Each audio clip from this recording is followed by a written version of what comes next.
everybody, Pat Huntoon here from Technique Junkies, and today we're going to be doing a technique that you may have remembered from years past that we used to do with dye ink. Today we're going to be doing the cling wrap technique using the Technique Junkies Shimmering Bliss sprays.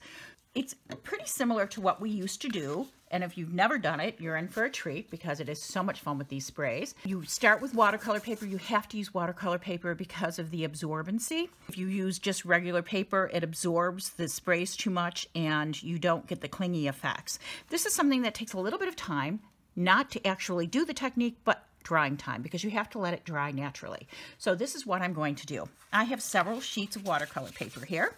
I'm taking Technique Junkies Shimmering Bliss. I like to use the deeper colors of Shimmering Bliss on this, but you could use any colors you want. I'm just going to kind of spray randomly, and then I'll show you what we're going to do. So every time you use these sprays, you have to shake them. You don't want to shake anything up and down when it has glimmer in it because it pushes it up into the nozzle. So what you want to do is roll it side to side in your hand. So that's what I'm going to do real quick. I'm going to shake all these up and I'll be right back.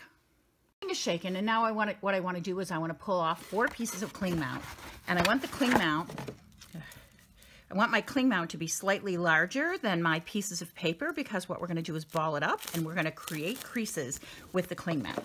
So I'm just going to take some cling mount here. I'm just going to pull off a bunch of pieces. And I'm going to set those aside. And I'm going to start with the spraying. Now, I could add water to these pieces first, but by adding water, you actually dilute the color a bit.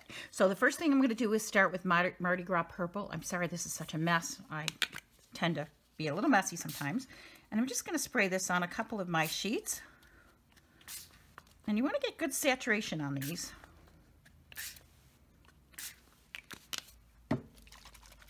And then this is lapis lazuli.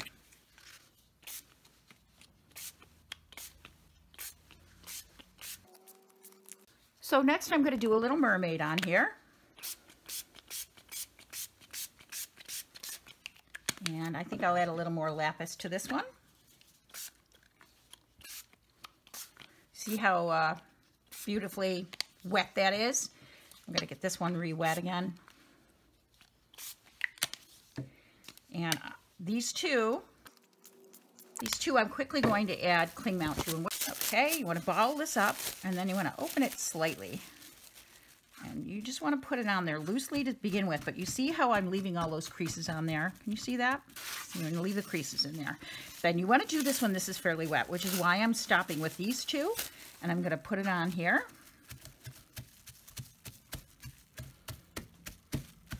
And then I'm going to flip my paper around, I think, and I will do these two. And because I have some blue there from overspraying, I will add a little bit more mermaid, I think. It's going to have lots of colors in it. And then I think I'm going to put some orange on this one. Don't be afraid of colors. They're kind of like your animals. They pretty much work together, but you have to remember your color wheel. And I'm going to use thulium pink on this one.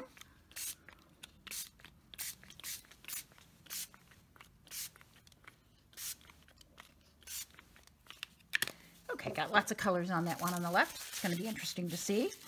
Now, the real truth of this is that once you put this on these, the glimmer kind of sits in the crooks and valleys of where the where the clown is crinkled.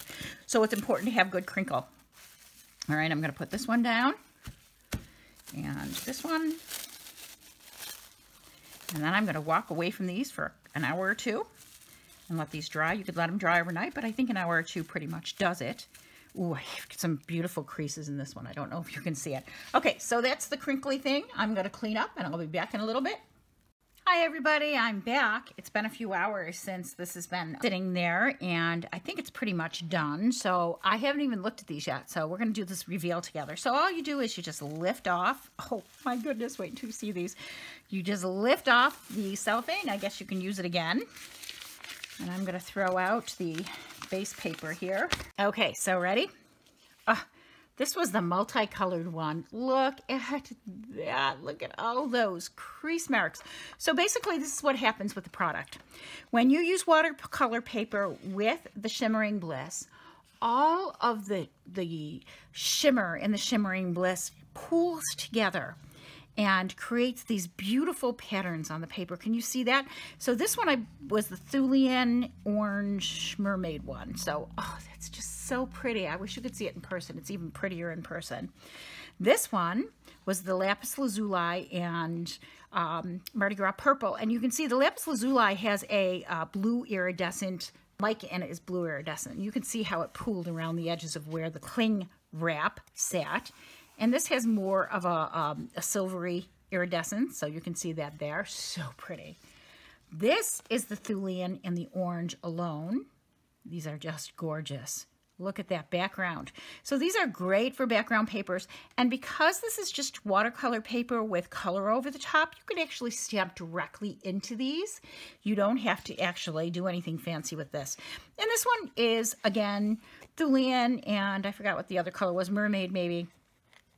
But look at how beautiful that pooling is on these. I think my favorite are probably these three. This one for sure. I just think that's super stunning. So that's our tutorial today. I hope you enjoyed learning how you can use plain old cling wrap to create some absolutely stunning, shimmery backgrounds. If you did enjoy this tutorial, please give us a thumbs up on YouTube and consider subscribing to our YouTube channel for further rubber stamping tutorials. Thanks for watching today. Have a great day.